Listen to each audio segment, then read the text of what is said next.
नमस्कार दोस्तों, मेरा नाम है अंशुमन नाइक और आप सभी का बहुत बहुत स्वागत है इंडियन डिफेंस न्यूज के डिफेंस टॉक सीरीज में, जहां पर हम रोज नए नए डिफेंस अपडेट्स के बारे में बात करते हैं। तो चलिए देर ना करते हुए आज की वीडियो शुरू करते हैं।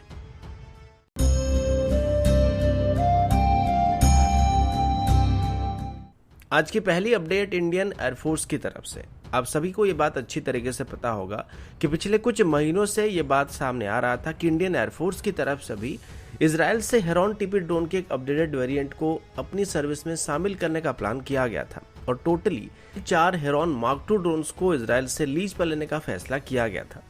अभी बताया जा रहा है कि इंडियन एयरफोर्स की तरफ से अभी इसी क्लास की 2 यूएवी को अपनी सर्विस में शामिल किया गया है, जिनको अभी अरुणाचल प्रदेश के साइड में ऑपरेट किया जाने वाला है। इसके अलावा इसी महीने के अंत तक 2 और यूएवी को भी इंडियन एयरफोर्स में इंडक्ट किया जाएगा, जिनको लद्दाख के साइड में डिप्लॉय किया जाएगा। भारत पहले से हेरॉन टीपी ड्रोन्स की मार्क 1 वर्जन को ऑपरेट कर रहा था और अभी भी इंडियन एयरफोर्स में इसकी 60 से ज्यादा यूनिट मौजूद है। लेकिन अभी जिन हेरॉन मार्क 2 वर्जन को लीज पर लेके ऑपरेट किया जा रहा है, ये उनके मुकाबले काफी बेहतर होने वाला है, जो कि ज्यादा पेलोड को कैरी कर सकते हैं और डिफरेंट टाइप की पेलोड को कैरी कर सकते हैं। इसके अलावा हेरॉन मार्क 2 आसानी से 10,000 मीटर से भी ज्यादा हाइट पर उड़ान भर सकता है और लगातार 45 घंटे तक उड़ान भर सकता है, जबकि अगर इसकी मार्क 1 वेरिएंट की बात करें तो ये लगभग 24 घंटे तक उड़ान भर सकता था।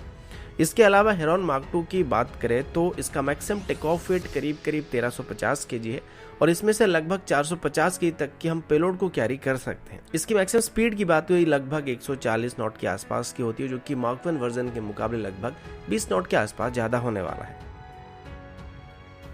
अगला अपडेट तेजस को लेके, और अभी हम तेजस की एक्सपोर्ट के बारे में बात करने वाले हैं। अब आप सब जानते होंगे कि तेजस को भी मलेशिया और अर्जेंटीना को एक्टिवली ऑफर किया जा रहा है, जिसमें से मलेशिया की लाइट कॉम्बैट एयरक्राफ्ट की टेंडर में अभी FA-50 को सिलेक्ट करने की बात सामने आ रही है,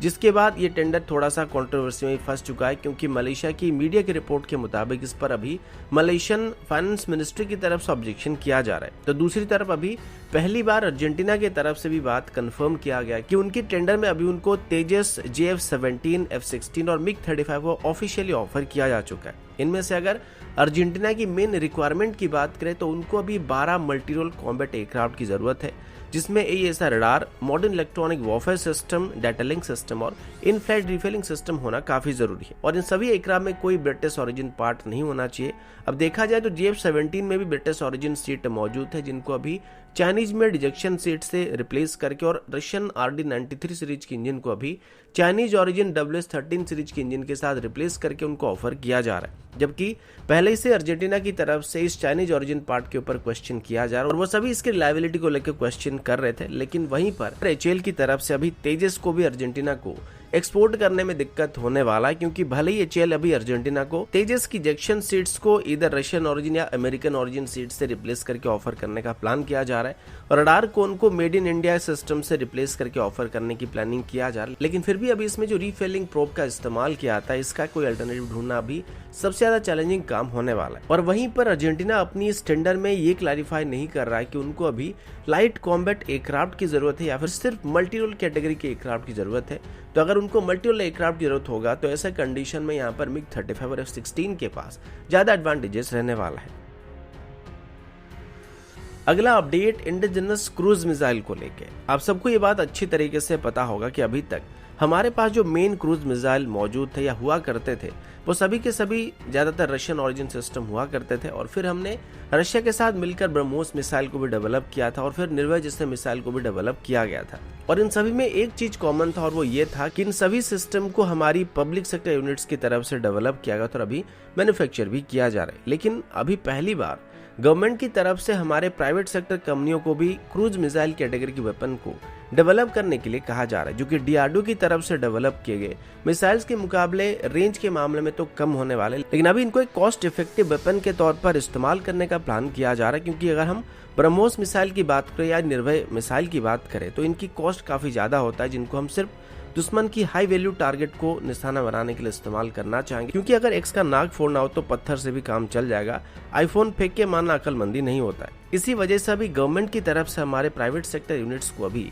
लो टू मीडियम रेंज की सबसोनिक क्रूज मिसाइल को डेवलप करने के लिए कहा जा रहा है, जिनकी रेंज लगभग 200 किलोमीटर से लेके 500 किलोमीटर तक होने वाली है। इनको बोथ सरफेस टू सरफेस और एयर टू सरफेस कंडीशन में इस्तेमाल करने के लिए डेवलप किया जाएगा, तो उसी हिसाब से इनको डेवलप करने के लिए कहा गया है। वहीं पर साथ ही DRDO की तरफ से भी अपनी long range land attack cruise missile को डेवलप किया जा रहा है, जिसकी रेंज करीब 1500 किलोमीटर तक होने वाली। अगेन इन सभी वेपन की कॉस्ट ज्यादा रहने वाली, जिनको सिर्फ हाई वैल्यू टारगेट को निशाना बनाने के लिए इस्तेमाल किया जाएगा। अभी के एक प्रेडिक्शन के मुताबिक आगे चल के हमको हमारी ट्राई सर्विस में कम से कम 3000 से ज्यादा सबसोनिक और सुपरसोनिक क्रूज मिसाइल की जरूरत पड़ने वाली है, तो इस वजह से इनका डिमांड काफी ज्यादा बढ़ने वाला है और इसी वजह से अभी प्राइवेट सेक्टर कंपनियों को भी इन सिस्टम को डेवलप करने के लिए कहा जा रहा है।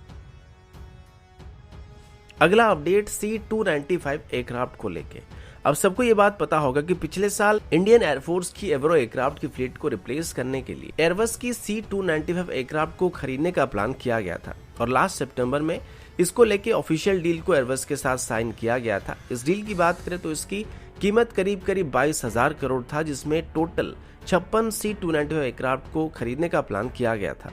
इसमें से जो पहले 16 एयरक्राफ्ट होंगे उनको सीधे तौर पर एयरबस की तरफ से भारत को सप्लाई कर दिया जाएगा और बाकी बचे 40 एयरक्राफ्ट को भारत में ही बनाया जाएगा, जिनको आने वाले 10 सालों के अंदर डिलीवर करने का प्लान किया गया था। और जो इनिशियल 16 एयरक्राफ्ट होंगे उनको कॉन्ट्रैक्ट साइन करने के 48 महीनों के अंदर भारत को डिलीवर कर दिया जाएगा।